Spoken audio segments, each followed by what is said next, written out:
Hello everyone, welcome to my channel. Today, we will take a deep dive into China's high school education and explore the unique characteristics of its exam-oriented education system.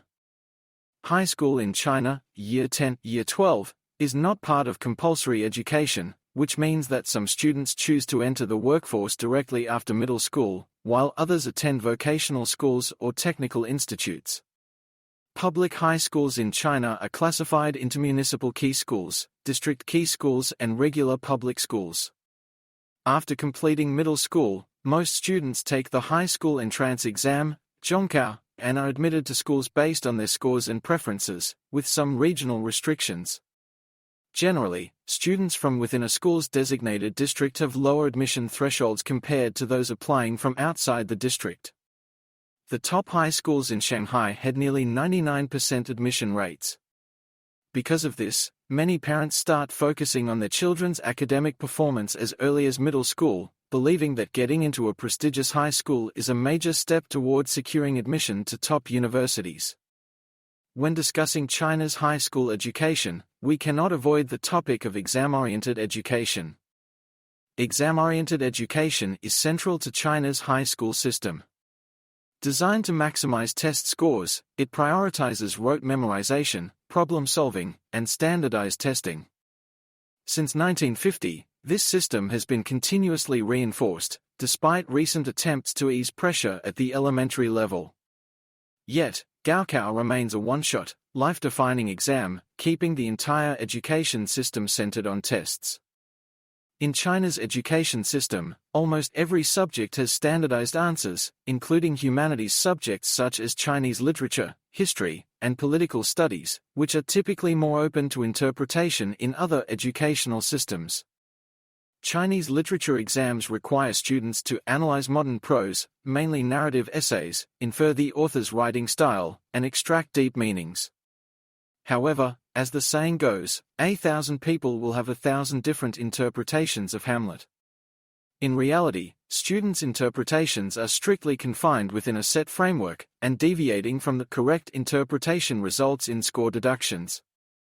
This has led to some absurd situations. For example, certain media outlets have invited authors whose articles were included in high school exams to answer test questions based on their own texts only to find that they, too, could not answer correctly. This ironic situation highlights the distortions of exam-oriented education, which prioritizes formulaic answers over the development of critical thinking and independent analysis skills. History and political studies are even more controversial.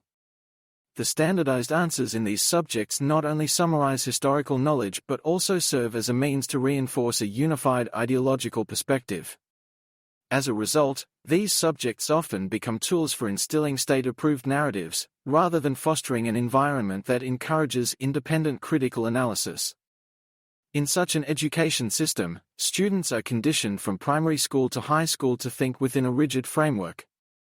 Over time, their ability to think critically is gradually replaced by the need to memorize and reproduce answers, shifting the focus of education from understanding and discussion to rote memorization and repetition. Because of the overwhelming importance of the college entrance exam, Gaokao, high school courses are automatically divided into course subjects and secondary subjects. The latter are often neglected or replaced with extra course subject lessons, especially in the final year of high school. This arrangement not only limits students' ability to develop diverse interests and skills but also forces them into long hours of intense academic training, depriving them of opportunities to relax and cultivate creativity. Now let's talk about Gaokao. The structure of Gaokao largely dictates high school students' entire learning experience. Different provinces have different test papers. Some developed regions, example, Beijing and Shanghai, have independent exam papers, while most provinces use national standardized exams divided into 3 types based on educational levels. Regional admission policies: universities tend to set lower admission standards for local students while allocating fewer spots to students from other provinces, making competition especially intense in high population, low-resource regions.